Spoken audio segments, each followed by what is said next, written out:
అందరికీ నమస్కారం. ఈనాడు అంటే ఈరోజు వార్తల్లోనే ఒక వార్త చాలా ముఖ్యంగా ఎస్సీ వర్గీకరణ బిల్లుకు గవర్నర్ ఆమోదం. దాదాపు 59 ఉపకులాలు 3 గ్రూపులు 15% రిజర్వేషన్లు త్వరలోనే వెలువడనున్న వర్గీకరణ ఉత్తర్వులు. రాష్ట్రంలో ఎస్సీ వర్గీకరణ అమలుకు మార్గం సుగమమైంది. శాసనసభ మండలి ఆమోదించిన ఎస్సీ వర్గీకరణ బిల్లుకు గవర్నర్ జిష్ణుదేవ్ వర్మ సమ్మతి తెలిపారు. ఎస్సీల్లో ఉపకులాల్ని 3 గ్రూపులుగా విభజించి 15% రిజర్వేషన్లు కల్పించేలా ఈ బిల్లు రూపొందించారు. ఈ బిల్లుకు చట్టబద్ధత కల్పించేందుకు గవర్నర్ కు ప్రభుత్వం పంపించింది. జిష్ణుదేవ్ వర్మ మంగళవారం బిల్లుకు ఆమోదం తెలిపి తిరిగి ప్రభుత్వానికి పంపించారు. సో మొత్తం మీద రేవంత్ రెడ్డి సర్కారు ఎంఆర్పిఎస్ అంటే ఎంఆర్పిఎస్ ఏదైతే కోరుతుందో ఎస్సీ వర్గీకరణ విషయం అనేది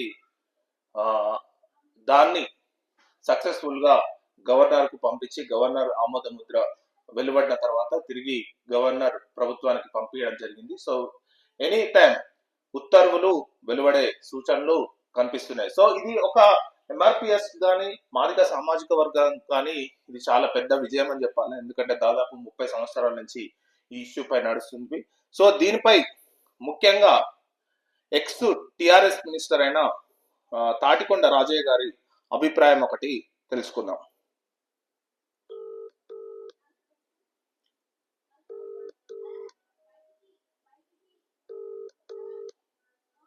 hello sir, good morning sir. నేను ఒకటి టీవీ షో లైవ్ లో ఉన్నా. ముఖ్యంగా ఈ రోజు పేపర్ లో ముఖ్యంగా చూసింది ఏంటంటే ఎస్సీ వర్గీకరణ బిల్లుకు గవర్నర్ ఆమోదం.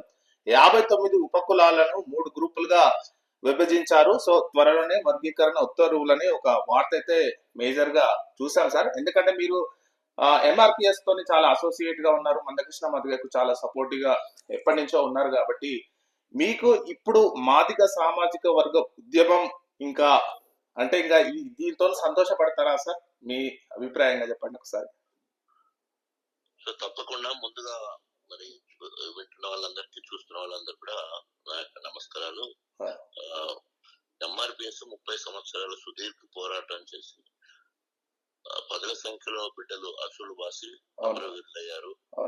త్యాగ ఫలితమై ఈరోజు ఎస్ఎల్ని ఏబిసిగా వర్గీకరించడానికి మరి సుప్రీంకోర్టు ఆదేశం ప్రకారము రాష్ట్ర ప్రభుత్వం ముందుకు వచ్చింది. కాబట్టి ముందుగా రాష్ట్ర ప్రభుత్వానికి, అదేవిధంగా దీనికోసం దీర్ఘకాలిక పోరాటం చేసిన శ్రమకు హృదయపూర్వక ధన్యవాదాలు.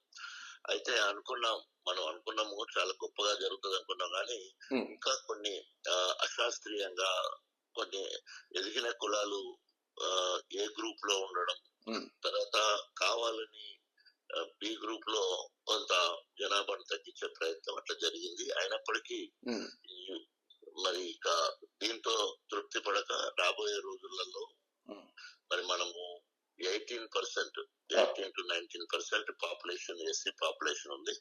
దానికి అనుగుణంగా రేవంత్ రెడ్డి గారు మరి 2026 ఎలిమినేషన్ వరకు రిజర్వేషన్లు పెంచుతా అని చెప్పడం జరిగింది.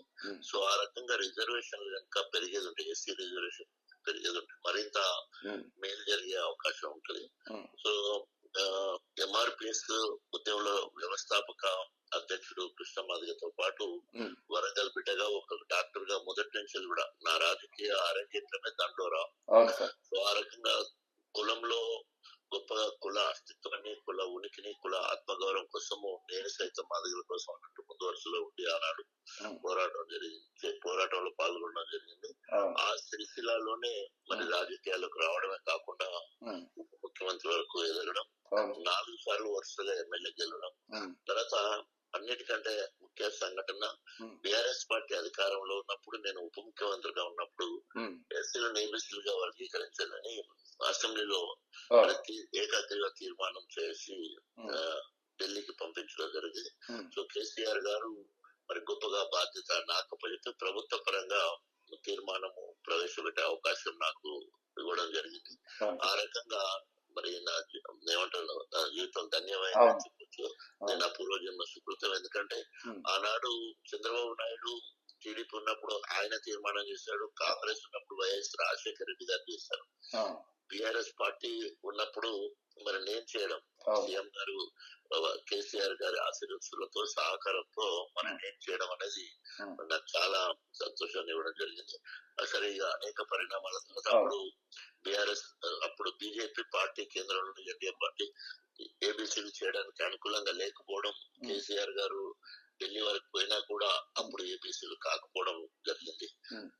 తర్వాత జరిగిన పరిణామాల్లో మరి అటు మోడీ ప్రభుత్వం కావచ్చు, ఇటు సుప్రీంకోర్టు కావచ్చు, 6 జడ్జీలతోటి గొప్పగా మరి తీర్పునివ్వడం జరిగింది. రాష్ట్రాలతో స్వయం ప్రతిపత్తి ఇచ్చి ఆయా రాష్ట్రాల్లో ఉన్న జనాభా నిష్పత్తి ప్రకారం వర్గీకరణ సబ్ కేటగరైజేషన్ చేసుకోవచ్చు అని ఇవ్వడంతో మరి ఈ రాష్ట్ర ప్రభుత్వం కాంగ్రెస్ తెలంగాణలో మరి ముందుకొచ్చి ఇది చేసినందుకు ప్రభుత్వానికి కూడా ధన్యవాదాలు. సార్ మొట్టమొదటిగా మీకు అభినందనలు సార్, ఎందుకంటే మీరు ఒక డాక్టర్ గా అండి, ఒక సామాజిక అంటే తన వెనకబాటు సామాజిక వర్గంలో ఉన్నా కానీ మీరు ఎంతో ముందు ఉన్నా కానీ మీ సామాజిక వర్గం కోసం మీరు ఎంతగానో త్యాగం చేస్తారు. మేము పర్సనల్ కూడా మీరు ఒక డాక్టర్ అయ్యి ఎంతో ఆర్థిక సహాయం కూడా ఈ ఉద్యమానికి మీరు అందించడం జరిగింది. నిజంగా ఒక మీ ఈ ఎన్నో పోరాటాలు అంటే దాదాపు ఒక 30 years మీరు ఎప్పటి నుంచి అంటే ముందు లేకున్నా బ్యాక్గ్రౌండ్ గా ఎంఆర్పిఎస్ కి ఎంతో సహాయ సహకారాలు అందించి ఈ రోజు సక్సెస్ఫుల్ గా ఈ రోజు ఉత్తర్వులు వెలువడినాయి కాబట్టి తెలంగాణలోని మాదిగ బిడ్డలందరికీ ఈ రోజు ఉద్యోగ నియామకాల్లో న్యాయం జరుగుతుందని మనం ఆశిద్దాం సార్. అవును, తప్పకుండా. ఎందుకోసం అంటే ఉద్యోగ విద్యా రంగాలలో మరి తప్పకుండా మేలు జరుగుతాయి. ఎందుకంటే 2000 సంవత్సరం నుంచి 2004 వరకు జరిగిన ఏబిసి వర్గీకరణ వల్ల అనేక మంది మాదిగ బిడ్డలు దాదాపు ఒక 20,000 ఉద్యోగాల వరకు అప్పుడు రావడం జరిగింది. ఆ రకంగా తప్పకుండా రేపు రాబోయే రోజుల్లో ఒక మాదిగే కాదు, మాదిగ రిజర్వేషన్ పోరాట సమితి అని పేరు పెట్టింది కానీ సామాజిక బాధ్యతతోటి 59 కులాల గురించి ఎక్కువగా కొట్లాడింది మాదిగ సామాజిక వర్గం. దాంట్లో 59 కులాలకు మేలు జరగాలని, మా వాట మాకు రావాలి, ఎవరి జనాభా బట్టి వారికి వాళ్ళ వాట రావాలని ఒక సామాజిక సాంకేతిక అదే మరి సైంటిఫిక్ బేస్ ఉంది దాంట్లో.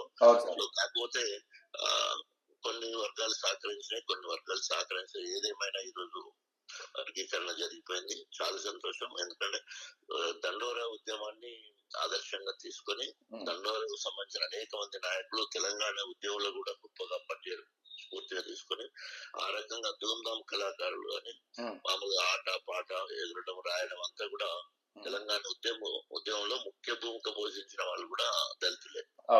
సో ఆ రకంగా ఇటు ఏసీలు ఏబీసీగా వర్గీకరించడం కావచ్చు, తెలంగాణ రాష్ట్రాన్ని సాధించుకుని 10 సంవత్సరాల పాటు టిఆర్ఎస్ ప్రభుత్వం మరి గొప్పగా తెలంగాణ రాష్ట్రం భారతదేశంలో నెంబర్ 1 రాష్ట్రంగా తెలంగాణ అస్తిత్వం కోసం, తెలంగాణ ఉనికి కోసం, ఆత్మగౌరవం కోసం, అభివృద్ధి కోసం గొప్పగా కేసీఆర్ నాయకత్వంలో గొప్పగా పనిచేయడం. సార్ ఒక్కటి సార్, ఇది ఎందుకంటే మీరు బీఆర్ఎస్ పార్టీలో ఉన్నారు కాబట్టి, ఎందుకంటే బీఆర్ఎస్ పార్టీ మాదిగ రిజర్వేషన్ కు ఏమన్నా అంటే చాలా సపోర్ట్ చేసింది. అన్ని వేదికలలో మనం చూసాం. కేటీఆర్ గారు కానీ మరి కేసీఆర్ గారు కానీ చాలా సపోర్ట్ చేశారు. కానీ ఎందుకో ఫీల్డ్ లో అంతగా మరి లేదు సార్. దాని గురించి మీ ఒక్కసారి చెప్తారా? కారణం ఏంటంటే 2001 నుండి 2009 కేసీఆర్ అమర నిరాహార చేసే సమయం వరకు సో కేసీఆర్ తో సహా ఎంఆర్పిఎస్ కావచ్చు, కృష్ణమాదిగా ఆనాడు ఆ కేంద్రం నుంచి ఒక ప్రకటన వచ్చినప్పుడు అమర నిరాహార వివరించినప్పుడు కేసీఆర్ గారు పక్కనే ఉన్నారు. నిమ్మరసం ఇది మన